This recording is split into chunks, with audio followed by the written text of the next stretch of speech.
Okay, how to network for autistics and artists. I think this will work for both groups, even if you're only one of the two. Or maybe for other people who just want to like learn how to network. I spent the last 15 years as a like professional artist who had no idea what networking was or how it worked. And I realized like 6 months ago that it's a skill that you have to learn. So I spent the last 6 months researching how to network and practicing and experimenting and asking people and stuff. So I'm going to give you my 5 easy steps to networking. And I'm going to be as specific as possible because I know me and my autistic buddies, we need them specifics.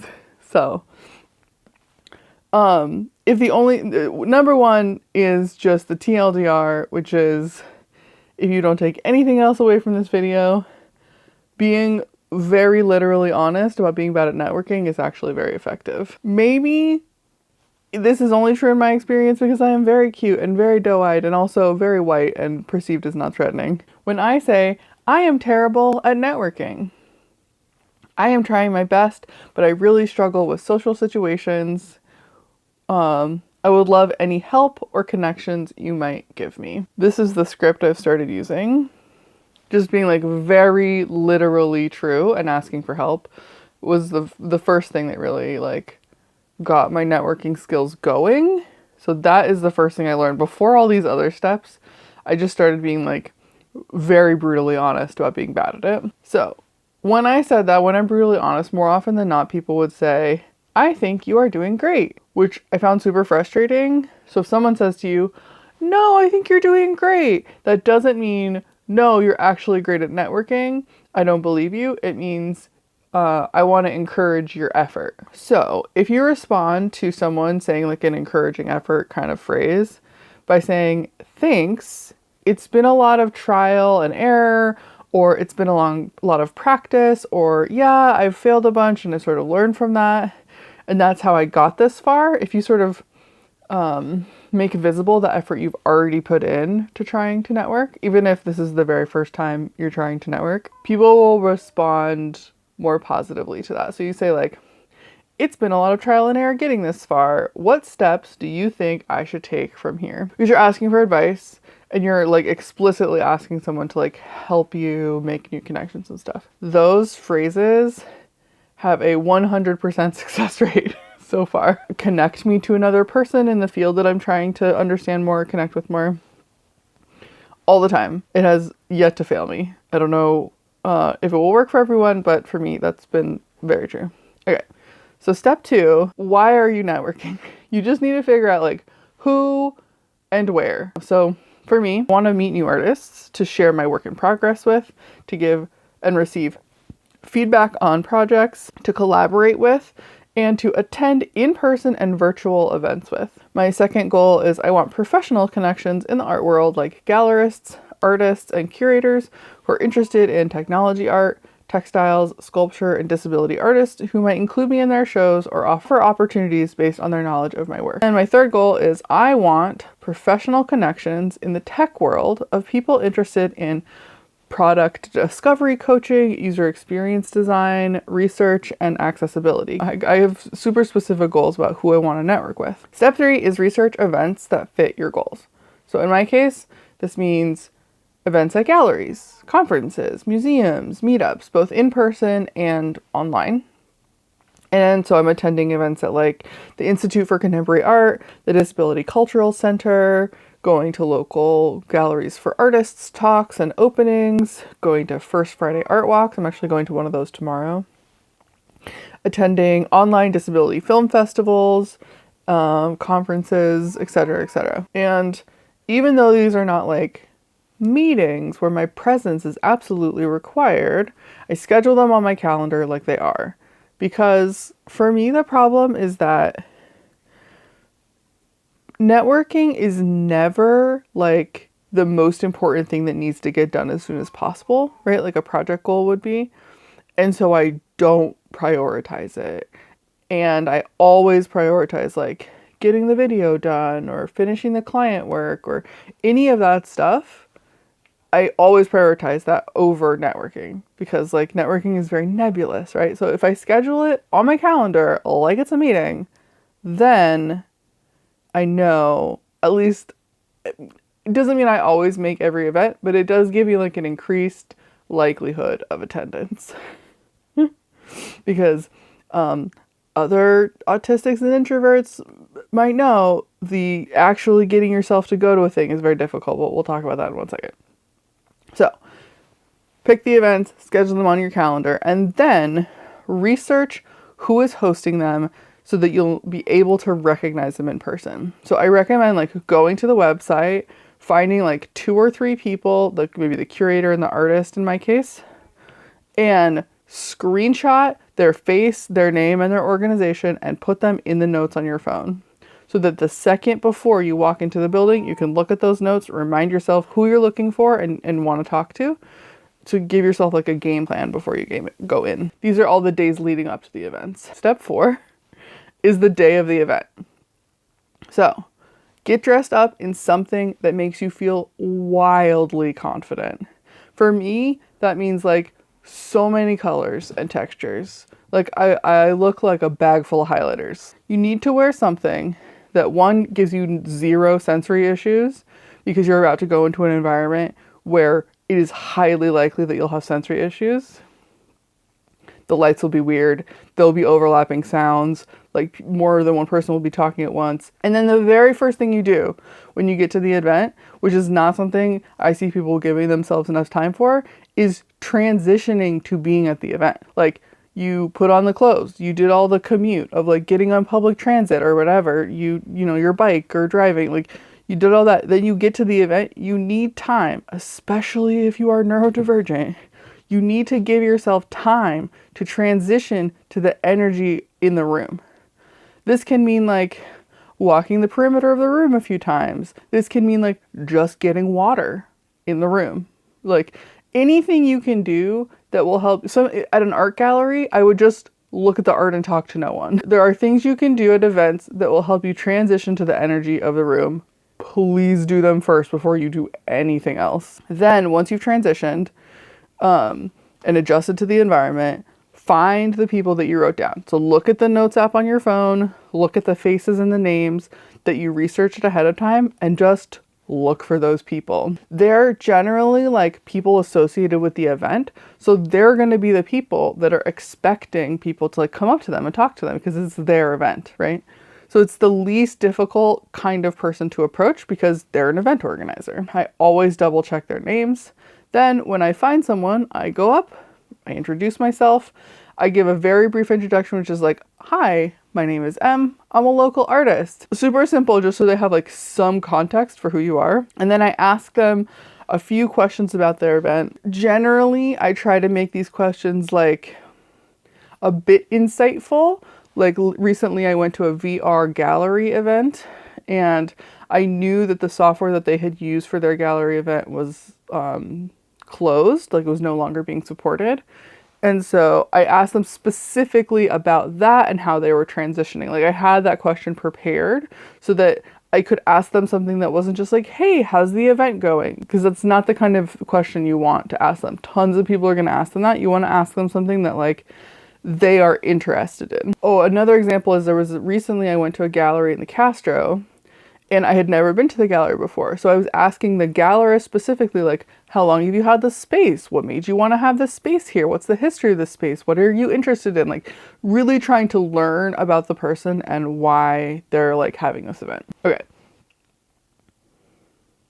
So after you have run out of like specifically researched people, you can ask those people for introductions to other people. So you can say, hey, would you mind introducing me to the artist? Hey, who else here do you think I should be talking with? If that doesn't work, and you totally run out of like researched people, you can do the walk up to strangers like skill. Now, this is difficult.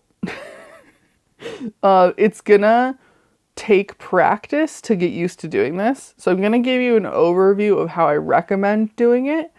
But it's gonna feel like stilted like almost every time you do it. So what you're going to do is you're going to look for groups of 3 people.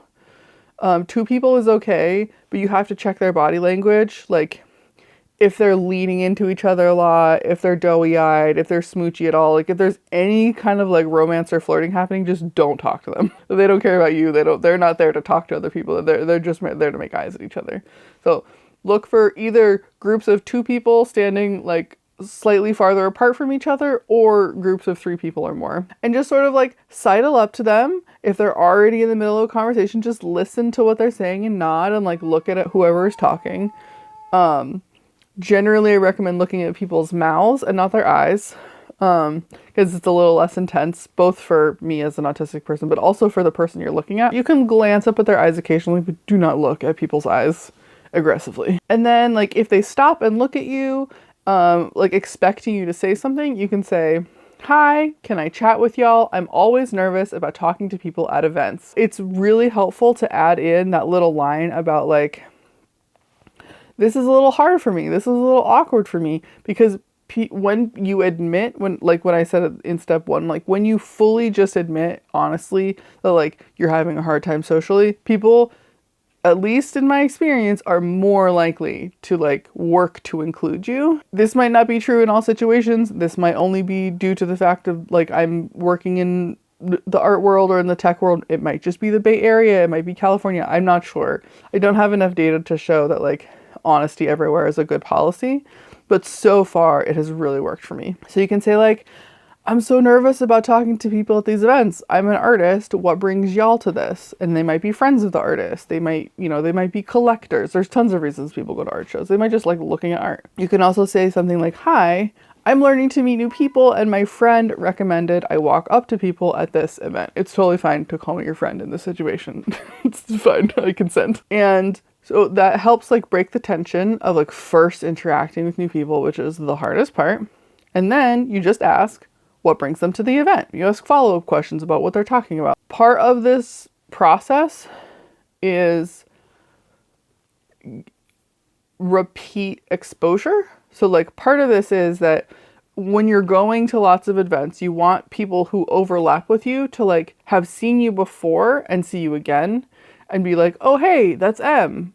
Like that simple level of like community recognition of you. But your other task here is to figure out who you want to like more deeply follow up with. So part of networking is just this surface level of like community recognition. And then the other part of networking is a sort of more a deeper level of like following up with people, collaborating with people, understanding their interests, introducing them to people that you know. That's sort of like more like deeper thing that happens after the event. So part of this is like asking questions about their interests and trying to learn who you might want to follow up with. If you do notice a potential connection, you can say, "I would love to learn more about your project or some topic they brought up.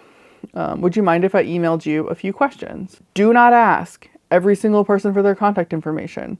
It is not necessary. You will drown in trying to follow up with tons of people. If you ask one person at an event for their contact information, that is a huge win. If you ask no people for their contact information and you just showed up and did this sort of like surface level community recognition networking, also a win. But if you do find someone to connect with, get their contact information. Some people have business cards. Some people have blink.me, BLINQ.me. I wanted something more specific and like exciting.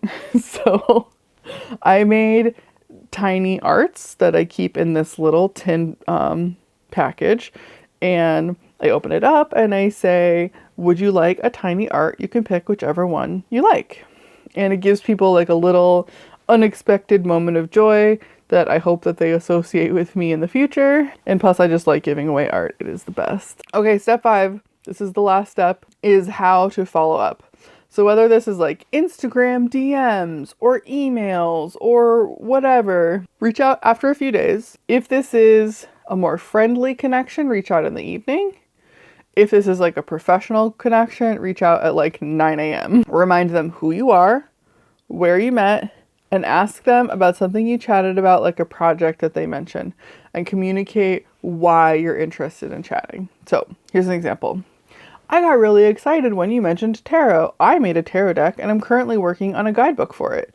Are you seeing other artists make decks or integrate tarot into their art practice? I would love to know more. So you're taking something that they mentioned, you're proving that you're like listening and paying attention, you're connecting that to something that you're doing, and you're offering like a new way for them to connect with you. Even if you got their contact information at an event, not everyone's going to respond. So the hardest part of this whole process of networking is that you have to repeat it a ton of times, without knowing if it's working or not, without knowing like which of the people that you're networking in are gonna like turn out to be like real connections. Networking is a bit like leveling up charisma in a video game.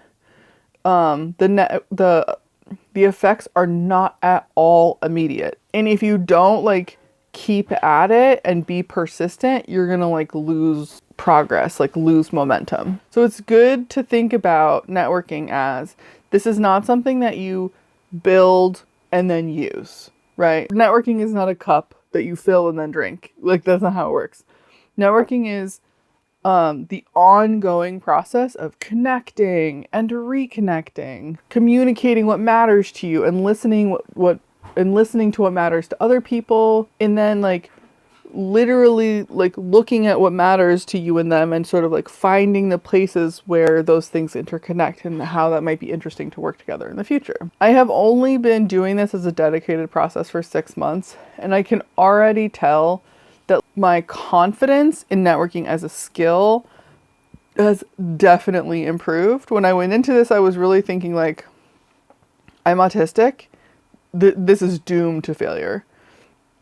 But the more systematic I have been about like who and how and the processes and all the steps, the easier this process has become for me as a human. So I hope this helps. If you have any questions about networking or any of these steps or advice of your own for people about networking, please leave them in the comments because we all need that shit. Okay, that being done, you know how in Hank's channel, he ends his videos by playing connections? I wanna draw tarot cards for the week, for the video, I don't know, but we're gonna try it as an experiment. If you haven't seen these, this is my tarot deck that I made. It's called Mixed Signals for investigating our mixed up digital physical lives. I really like it as like a creative prompt kind of toy, and yeah, I'm currently working on like a guidebook for it. So yeah, let's do a little tarot draws for the video. Who wants to be on top? You want to be on top? Okay, here we go. We're just gonna have one card. Ooh, the Empress. So upright, the Empress is often about like abundance, and reversed can be about dependence on others, which I think is an interesting card to pull for networking, because it really is being able to admit and like be honest about like how you are dependent on others, how your work and your life, the food you eat, the projects you make, like everything is really dependent on other people, and being honest about that and really like sharing that with others and understanding how others work is also dependent on people, like I think is a good way to go into networking. So yeah, yay, reverse Empress for networking. All right, bye y'all.